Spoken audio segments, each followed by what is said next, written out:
Hi, welcome to ROBOTIS Talks. This is a show where the members of ROBOTIS highlight the new and interesting things happening in robotics that we've seen throughout our week being active members in the STEM and STEAM community. I'm Gavin Bleestra. I'm the host of ROBOTIS.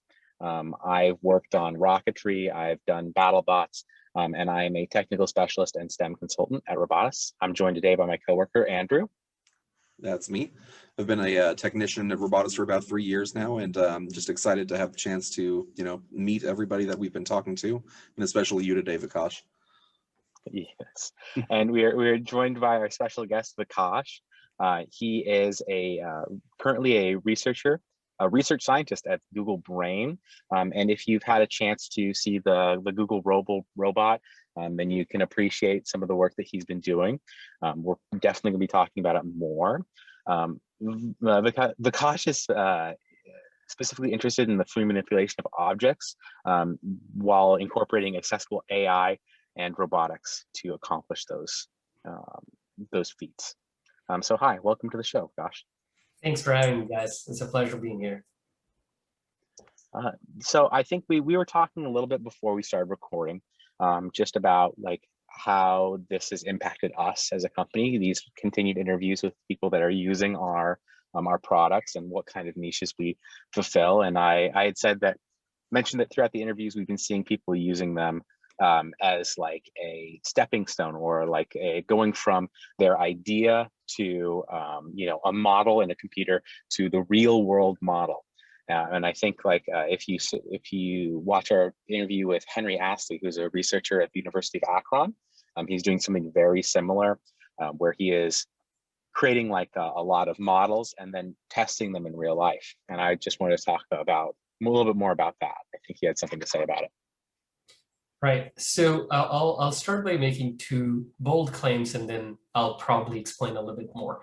I think the recent excitement in robotics or embodied artificial intelligence is getting fueled by two primary sources. One is availability of complex simulations or models, like you said, and the second is progress in decision making.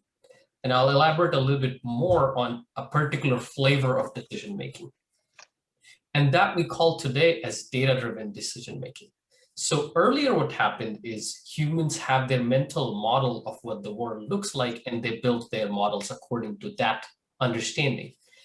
And we've pushed the results to a large extent. We have great robots doing great things, but at some point it breaks down. And it's important to understand when it breaks down, that when the real world becomes too complex for us to exactly understand how things work, it starts breaking down.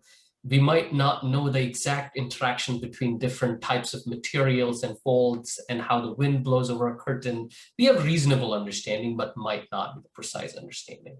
So we were able to push when the reasonable understanding and precise understanding roughly matched, but when it comes to the last 5% details, we deviate away, right?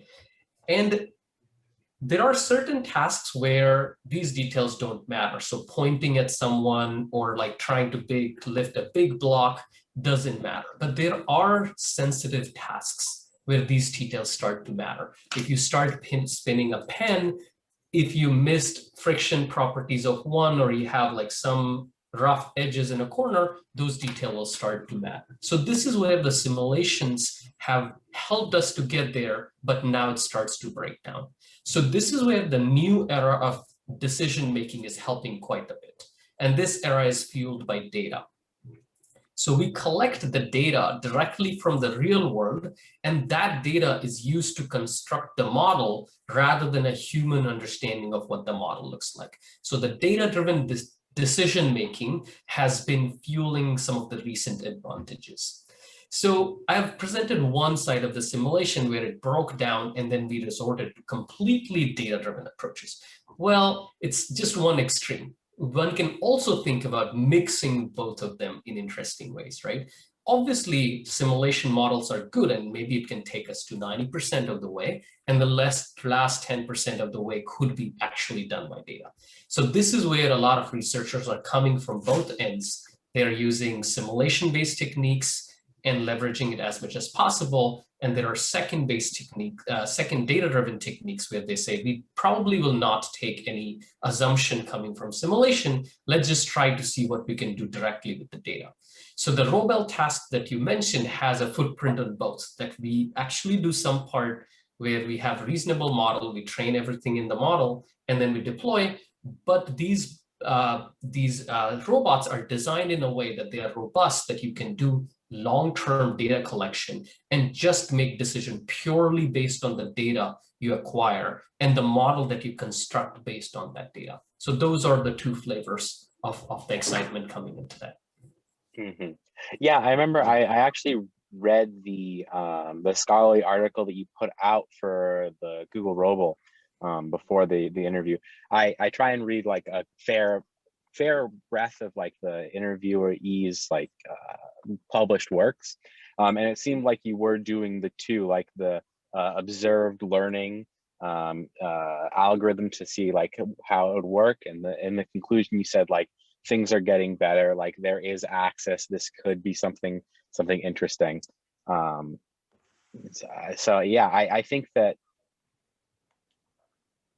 it's interesting. I'm really looking forward to seeing more stuff coming out of your program and more programs throughout the world.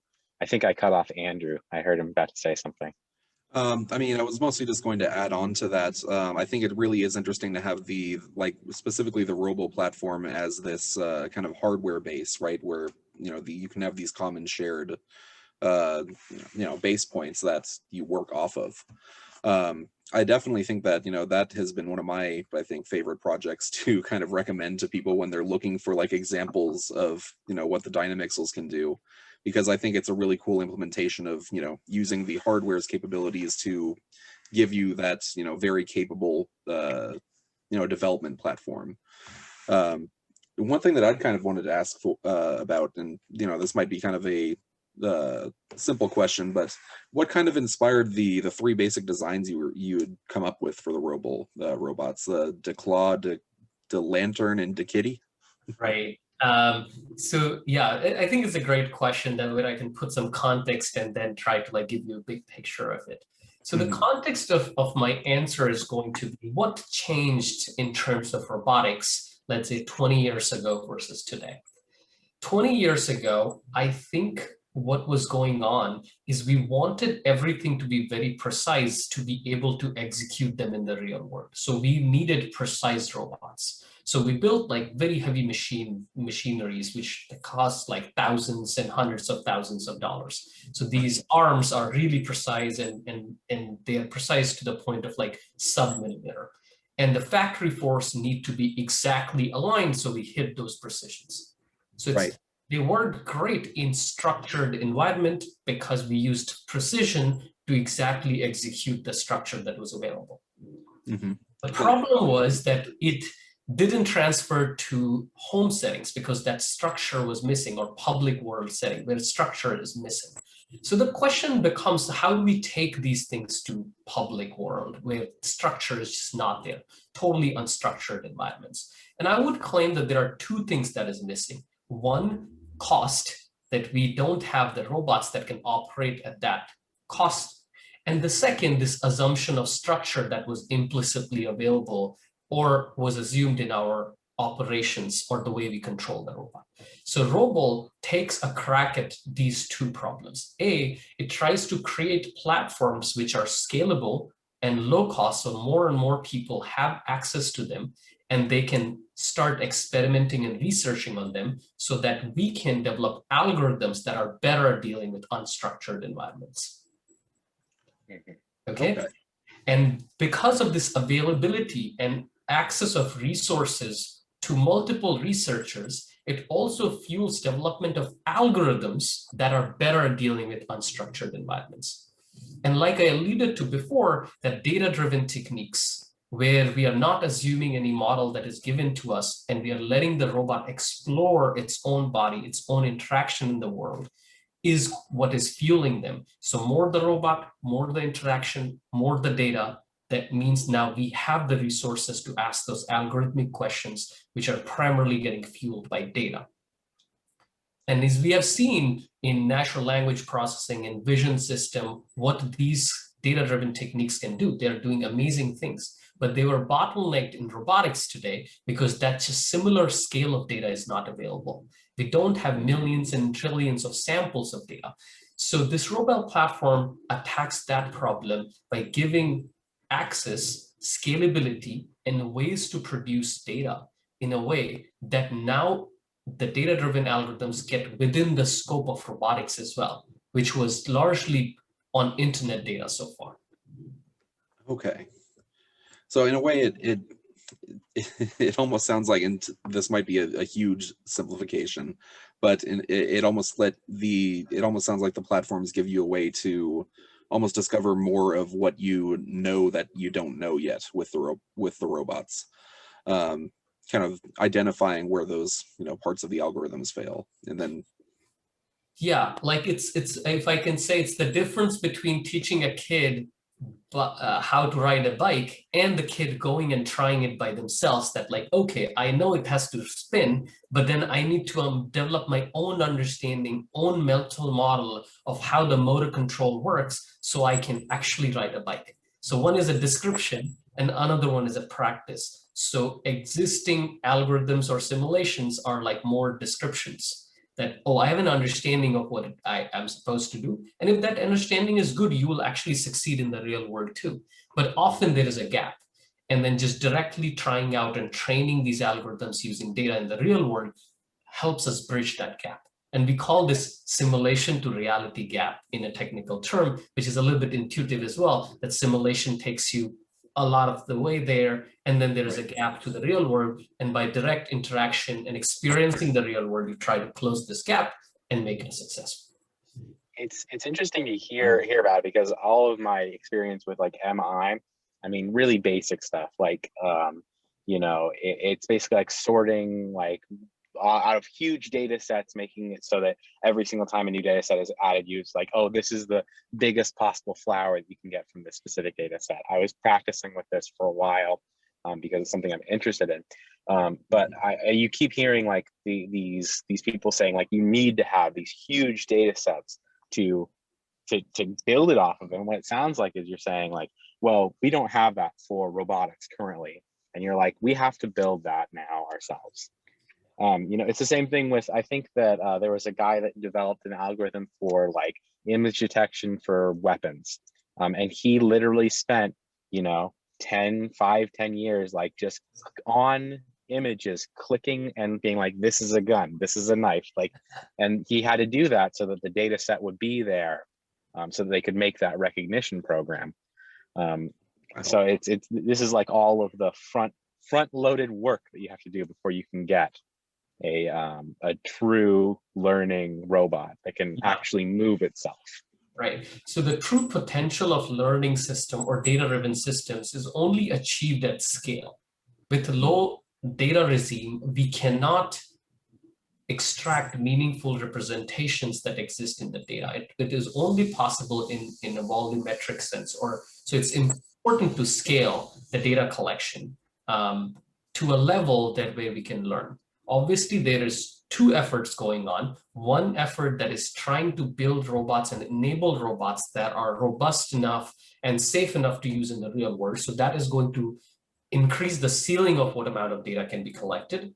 And there is another force which is coming from top, which is trying to reduce the algorithmic requirement of how much data is needed. And I think both of these forces are working against each other, but towards the common goal that we are reducing the need of the data at the same time from the hardware standpoint or real world standpoint. We're trying to build robots and algorithms that are safe and deployable in the real world as well. Yeah, that's really interesting. I mean, that kind of answers one of the questions that I was going to ask eventually, which is like, why would you want to use something like a Dynamixel over another conventional like actuator? And it makes sense because, you were saying that you want to lower the cost of entry into this. And of all of the very accurate servos that I've seen on the market, Dynamixels are extremely good at giving you feedback as well as being like relatively cheap. It's not an O drive where you're paying like $250 to get the controller that doesn't exactly tell you where your brushless DC motor is. Right. So I alluded to a point before, but I would like to expand on this as a response to your question. So previously, what we needed from robots was precision. Today, with the advent of data-driven techniques, we don't need precision. We need something else. And those criteria are basically repeatability. It's okay if you're not precise, as like, these $100,000 arms or robots. But if you're repeatable, that's fine, because I am experiencing directly your behaviors. I'm learning directly from your behaviors. So if my simulation earlier said straight line, but if you take like a little bit of an arc line, doesn't matter. The difference doesn't matter to us today because we're directly learning from the data. We learn those quirky behaviors of the hardware along with the data. So the important thing now becomes, is our hardware repeatable? Is there enough sensing available so that I can observe how you are off or wrong? And third, can I deploy you at scale? I think so. The parameters of robotic success are redefining these days. Earlier, it was precision because we want to hit the assembly line. And there was enough resources and money to fuel that development. Now we want to take it to unstructured settings like home, factory floors, public spaces, where safety becomes important, where precision is not as a big barrier, right? Humans operate just fine in those environments, and humans are not precise embodiment. So the algorithms are developing to deal with the less precise robots, but they have only constrained that they want the robots to be repeatable. So that's where I think like the dynamic cells were a great fit, that yeah, it's not as precise as like some of the $100,000 robots, but it's still very precise. It's repeatable, and there is a lot of sensing available inside the module itself that I can monitor the system and build a model just using the data they're reporting back to me. Yeah, it's really interesting. It's kind of mind-blowing, like I mean, talking to you, because you're talking about something such a large scale. For me, it's kind of crazy to hear about it. I'm kind of like awestruck, and yeah, I mean, I definitely feel the same. It's really interesting to hear about things, looking at everything from such a big picture worldview kind of viewpoint. I guess one thing in my one kind of question that comes to mind is, at what point do you think we're actually going to reach a point where we have enough of this data that we can start seeing it used in like day-to-day kind of improvements?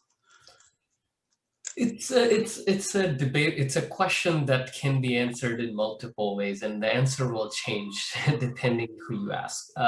So I'm going to give my viewpoint. In no way it's the answer. That just take it as a viewpoint from one person. It will be different for different people, right? I think that point where we can just call it robots now exist and they are useful, I think that point is never going to come. It's always, in my own definition, the way I think of robots is it's an entity that lives in the future, and it's a moving target all the time, right? And here's a couple of examples. What do you think is a car? A car is a robot. It started working and we named it a car and we stopped calling it a robot. What is a Roomba? It's a robot. We stopped calling it a robot. It started working. We call it a Roomba. What is an aircraft? Right? So you get this embedding. So I think robot is going to get and stay in the future, but let's still entertain the question that you asked. At what point we will have something that becomes usable in unstructured worlds? Because they are being used in factory setting, which is a structured settings, right? So the question really is, when can we use this in unstructured settings? So I think some evidence of this is already emerging. Roombas are out there in the world. We have some sophisticated vacuum cleaners coming up. There are some automated systems like doors and windows, and smart homes are evolving that can be thought of like as a big distributed robot. But in a robot, in a more traditional sense, having like a legs and hand, those kind of robots, I think locomotion robots are coming up quite frequently these days. We have great progress coming from Boston Dynamics. We have animal robots. We have a couple of robots from MIT called Mini Cheetah. I think these robots are coming out more and more, and the hardware is at a point that the algorithms can manifest themselves into something useful. So I think first locomotion-based, legged locomotion-based robot will start coming up. I would say they're already out there in the market. The question is the impact factor. And I might say that maybe 2 years to 5 years, they will really start having some meaningful impact in the world. Some situations where I think they will have meaningful impact is security and risky environments. I think they will have a lot of impact over there to begin with. Definitely.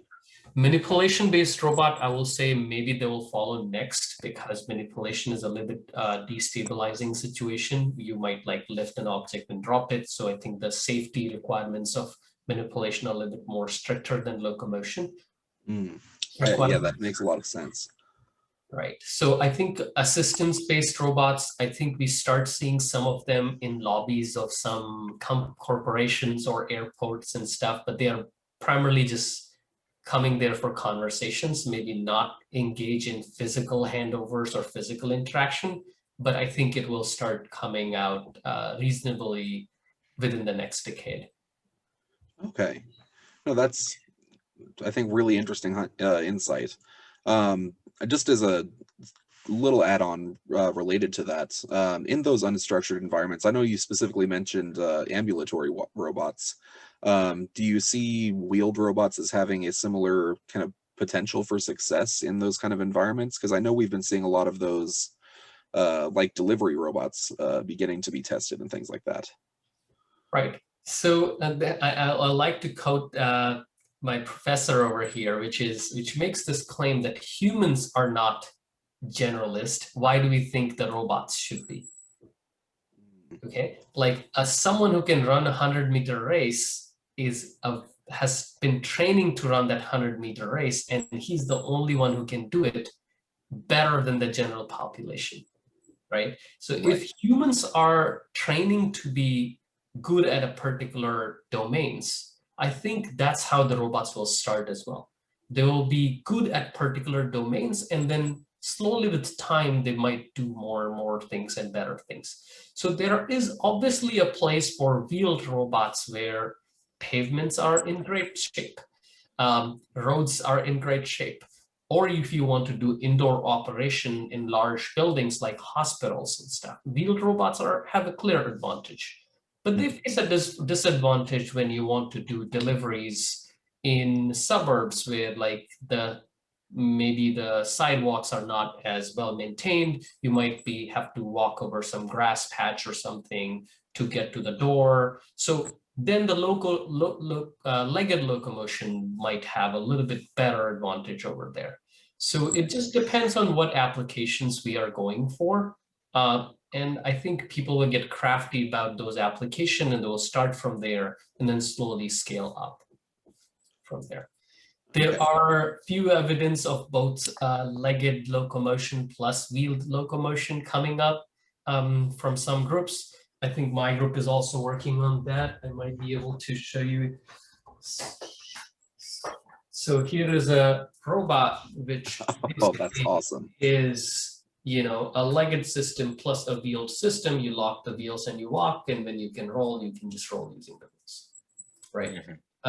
Dynamics-based systems, whole compute battery, everything is on board, really sleek, nice and handy and low-cost system, right?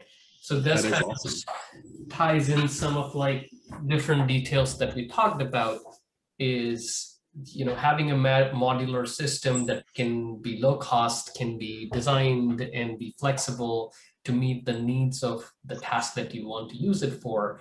I think some of those things will go a long way, especially during the initial phases. Okay. I wanted to talk. Oh, go ahead. I'm sorry. I was just saying, you know, that was really interesting to see the prototype kind of robot there. So thanks for showing it to us. Absolutely. I wanted to ask, from what it sounds like, you're trying to distribute more of your robots among the general like research population, other researchers, to increase the amount of data that you get back. Is that the correct assumption to make? Right. So ultimately, what happens is the slowest step becomes the rate determining step. And right now, the slowest step is definitely how do we get real world data. So if we become, let's just say, if there is an entity that distributes the robot and it's a single entity, then at some point that entity will become the bottleneck. So our approach so far has been to do open source research and just put everything we learn out there. And since the investment cost as well as the technical expertise required to build these robots are relatively low, having a good instruction set we find is very valuable, where multiple people are just able to replicate these setups themselves. In addition, not everyone is that hardware savvy. So we have teamed up with some third-party vendors which have the schematics available. And if you can directly order these robots from their websites, they will charge a few extra dollars for the assembly process, but relatively less compared to the price of the robot. My main question with this line of questions is having to do with a big thing for data acquisition is if you have people that do bad data collection, then you have a bad data set. Does that concern you in any real manner? The fact that there could be more people contributing what I will say is non-ideal data to your project? So we only know of one planet on which we need the data from, and everyone lives in that planet. So every data is useful. Maybe some will be more useful than the other, but even non-ideal data is a representative adversarial example, if I can say, of what we want. Maybe it will hurt, but eventually I think in the long run, every data is going to be helpful. So far, I think if I can aggregate the amount of data we have gathered so far, I can safely say in the systems that I've been working with, Robo style systems, we have an aggregate of over 5 years worth of data so far across various devices. So yeah, we run our robots 24/7. They run as long as they can run before the system dies. And we have been very successful in leaving the system operational 24/7. They are somewhat safe.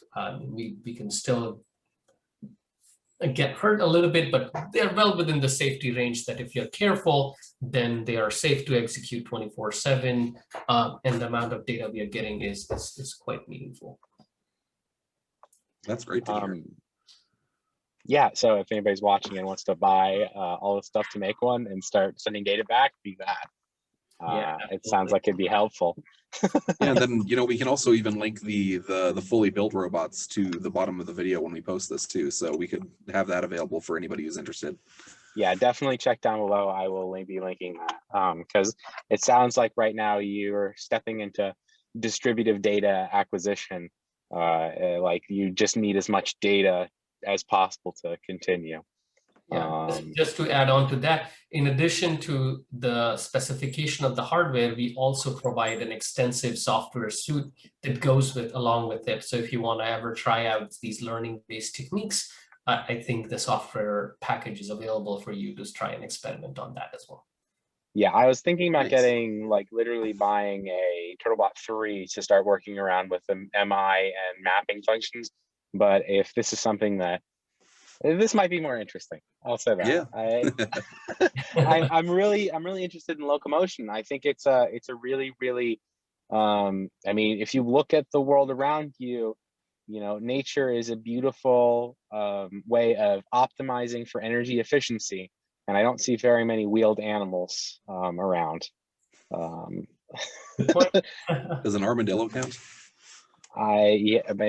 That's defense. But I think getting more, walking gaits in very different environments is going to be really beneficial for the advancement of robotics as a whole. I think even in the your research paper that I was reading, it was saying like that stationary robotics is great, but like we need to continue making like free motion a thing, which is I think I remember that from the Robles conclusion, but I'm Right. So, so just to expand on that a little bit, is real world is evolving. It's not stationary. So the data that we collect today might not be relevant tomorrow. So this setup is called a continual learning setup, that in which we build our repertoire of skills, but that skills might phase out with time as the world around you evolves. So there needs to be two phenomena in operation. One is, how do you evolve your skill along with the evolving environment, right? And the second is, might be some skills are no longer relevant and they need to be phased out in order to make space for the new ones. Or they can form as a building blocks for more complex skills. So all these long-term phenomena of how an individual or an agent evolves with time is studied under a broader umbrella we call continual learning. Which is roughly alluding to what you said, right? so when oh, I'm so sorry. I was gonna say, when you're talking about evolving environment, I mean, you said earlier, like we live on one Earth, where, you know, all the data is necessary. By evolving environment, what are you specifically alluding to? Let's just say you're sitting in a car, you parked your car, you went out, you didn't need to do parallel parking, but now people are surrounding you from different sides. Environment changed when you came back to your car, right? You might not be able to re-execute the same strategy before. You might have to adapt. Right? Got it. So it's more of like the environment itself is also a variable that you have to take into account. Correct. Okay. Primarily today, we study robotics as a single agent system, but real world is not a single agent system, right? There are multiple agents involved. Earth, in some sense, can also be treated as an agent that induces wind and day and light changing conditions. So you can model it as an external agent or keep it as a different definition, call it an environment or something. But none of these things are non-stationary. So when there are multiple decision-making entities involved in a system, it obviously it leads to a non-stationary setting where your decisions, even if optimal right now, might not stay optimal in long term as the environment has drifted. And then it becomes interesting question about different kind of equilibrium that you're looking for and how you want to adapt yourself so that you are staying in the equilibrium or the optimal spot. Yeah, no, that's interesting to hear. I mean, I even remember like in my physics class when you go from learning the theoretical, like this is what gravity is, and then you test it in real life, it's always not going to be that exact number, right? You have to take into consideration air resistance, stuff like that, to get correct data. So yeah, the world is always implying forces in one way or another that you might not foresee. And that's what makes things interesting, right? Yeah, I mean, that's what makes engineering interesting, is that, I mean, even like talking about like, you know, it's really difficult to impart some things in math, like you have to use Riemann sums and all of these other things to like approximate for things instead of using the actual thing, which is just an interesting area like of almost compromise in comparison to other things. Right. That does bring to an interesting thought in my mind. I think here is what I find really, really beautiful today. So again, like the argument towards data-driven learning again, right? So what happened, let's just say decade, like in the previous century? We built a lot of smart system, intelligent machines, but how did we build it? We first conceptualized in a human head that this is how they should operate and work. And then we created physical entities that replicated that, right? So the limit or the ceiling of this intellect was human understanding. Whatever humans can comprehend, they could build, and it did wonders. But what changed now with the data-driven techniques is they said, like, we can build systems that go beyond human understanding. Right? So it really collapsed the ceiling of how good these systems could be.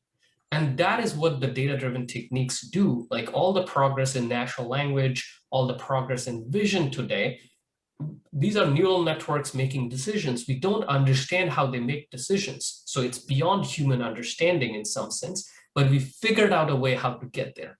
And that's what broke the barrier. So you have probably heard of like, ImageNet challenges.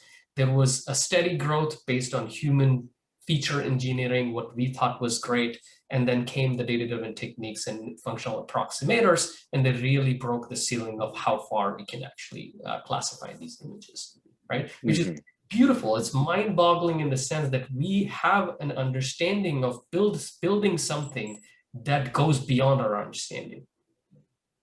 Right. I mean, it's interesting, like because this reminds me this is so similar in my mind to the jump in how just science in general works, right? Where in the very, very beginning, fundamental sciences were all based off of your own senses, right? Touch, taste, hearing, smell, like that's the limit. And then as we got more advanced, we created equipment that would extend these: microscope, telescope, stethoscope, things like this. And when we hit the barrier of those, then we broke into like models, like what you could conceptualize in your own head. And this feels like it's once again another front where it's like, oh wait, well now we have to go beyond what you can conceptualize in your head, and we have to outsource it to something else to break through once more. Right. Which is, it's weird to be, learning stuff in history class and being like, well, I'm never going to be a part of, the scientific revolution, like because that happened so long ago. But it's happening again, like right now, just a little bit slower and a little bit more difficult to be a part of, because you have to learn all of these things over again. But it's so exciting. I would argue it's happening at a faster rate. It's just happening faster. We just don't understand it. The things make more sense in retrospect. I'm sure 100 years from now, when some of these techniques would have changed the world, they would look back and say that at this time, these techniques were getting developed. Where it's underappreciated today is just when we see the results, when we start putting more weight and more attention to them. And the number of researchers out there, our dedication to doing open source research, community which is growing with time, different people coming together, I think these are just evidence of that it's an upward trajectory. I'm very hopeful that it will actually get better and better with time. Yeah, I am too. I'm really excited. I mean, as I work with more and more engineers, like there's so many different projects I see people being extremely passionate about, and every single time I talk to somebody about one, I'm like, well, maybe this is what I want to do with my whole life. Like, and I'm just waiting for the day where I could just get hit with a ton of bricks by like, oh, this is the project that I do forever. But it's just so interesting. Oh gosh.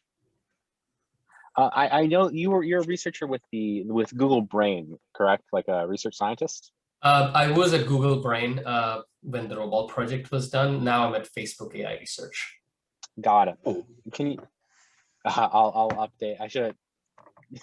Sorry, in your introduction I said that you were a researcher for Google. Can you go a little bit further into depth on like, are you using these systems to currently develop Robo and things like that? The Facebook AI and Google Brain, and could you give a little bit more detail about like how they function or what exactly they are? Not to full extent, but to a very reasonable extent. So let's backtrack. I'll give you kind of a timeline of how it all made sense to me. So during my PhD, I worked on this system called Adroit, and it's a pneumatic-based muscle-actuated hand that looks very much like a human hand. It took a lot of time and a lot of effort to develop.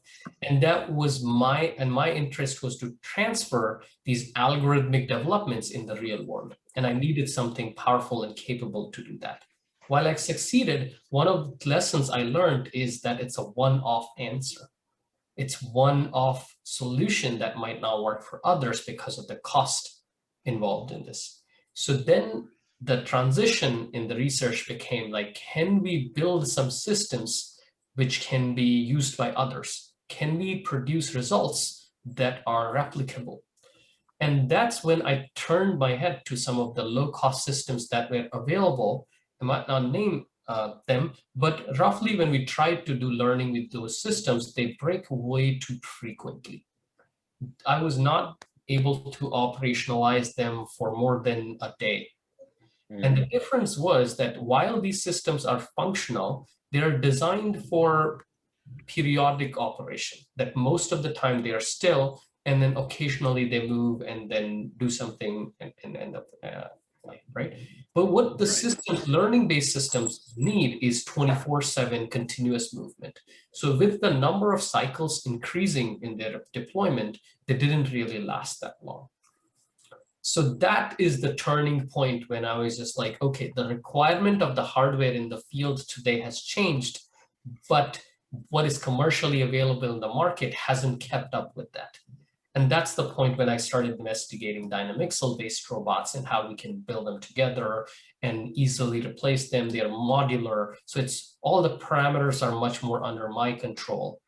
Can we get to a system that is reasonable? And I was surprised while we were struggling to operate for even a day, now we have dynamixel-based modular systems that we have over 5-6 years worth of data from, which was game-changing. And these systems are operational 24/7. I was able to just show you one below my table, so that gives you an understanding of how much we use them. The idea being that it shouldn't be an afterthought that we should do robotics in the real world. It's the primary driving force for at least all my team. We try to do as much real world data, as much real world algorithms, as well real world results as to the extent possible.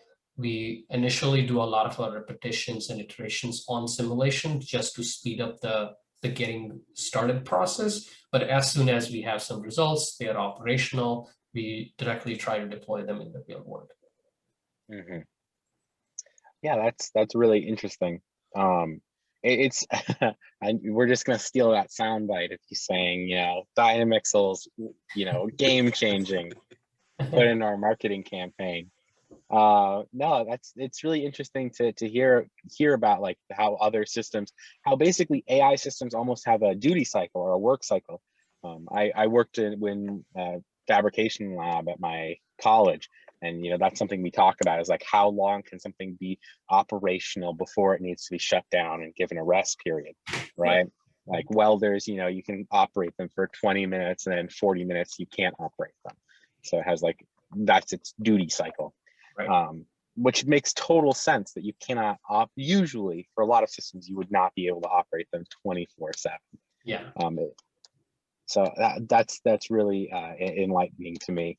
I want to talk a little bit more about like how you got into this specific area of research, because I think it's something that a lot of my friends are interested in studying more about, AI, machine learning, things like that, but they don't know where to start.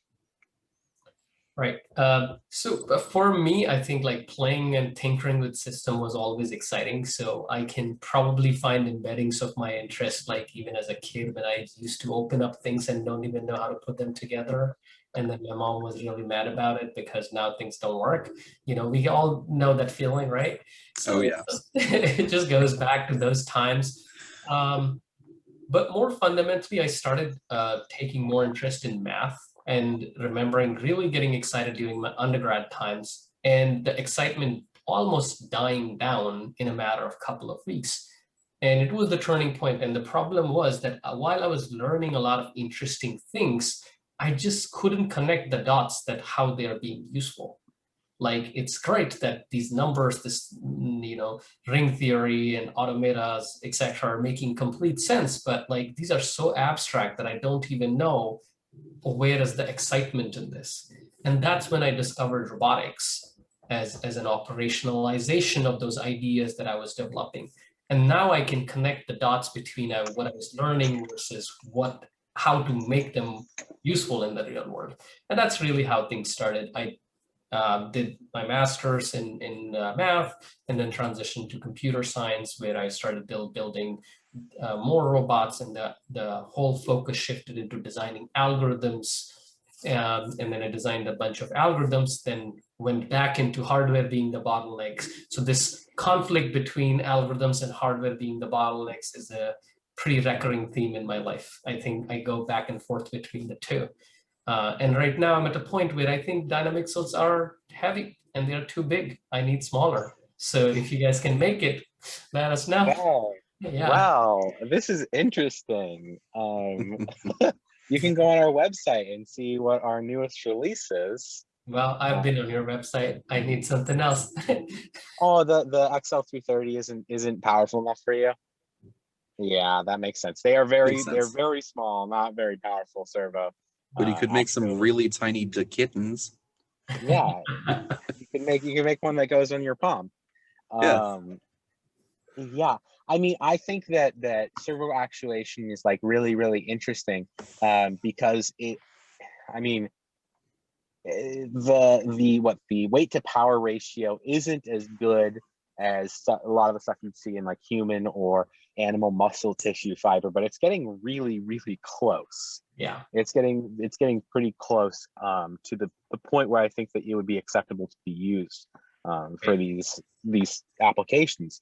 I'm interested to see when things get like much more advanced, where you can have smaller and smaller servos. That way you can make like prosthetic hands that actually, all of the electronics fit easily within a normal sized wrist. I think XL330 is great start in that direction, but I just wish if they come with metal gears, I think it can make more difference. Right now, the plastic gears just break too often for me.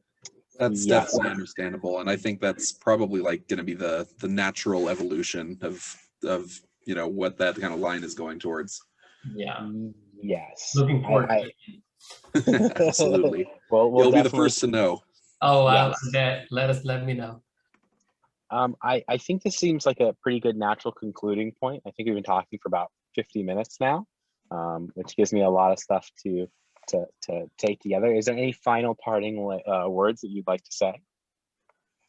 I'll just like to reflect back for people who want to get started. Don't wait. There is enough resources available out there that you'll start by breaking a lot of things, and that's the way you start putting them together. So don't be afraid, just dive in and you'll be great. Yes. And worst if you break a motor, and robotics will fix it for you. Yeah, exactly. Yeah, send it back, we'll fix it. I'll never forget the first time I broke a motor controller. I bought like a $110 motor controller. I broke it and I got very sad, but I never made the mistake again. You break and learn. You break and learn. Oh, yep. Well, I'm going to include the link to the Robles pre-builts as well as like the build forum in the description below. Please like, comment, and subscribe on the video. It really helps us out.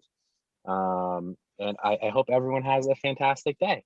Oh, Vikash, is there anywhere that you would want to, any page or anything you would have that you'd want to shout out if anybody wants to keep up with like your latest projects or anything like that? Or just my website is a good place where I summarize everything. For the robot projects, it's roboticsbenchmark.org. For my webpage, it's vikashplus.github.io. Got it. So yeah, we'll link those too. Yeah, we'll follow Vikash on everything. Email him, bother him, be like, hi, I'm a 12th grader. I don't know what to do. Please teach me. I'm sure he'll really enjoy that. Yeah. All right. Well, thank you so much for taking the time out to talk to us, Vikash. I hope you don't have too busy of a schedule in the coming weeks, but I look forward to hearing more from you and seeing more from the Robo project. Great. Thanks for having me, guys. It's always interesting to talk to a diverse set of people so I can learn more. So it was a pleasure. Thank you so much for having me. No problem. Thank you.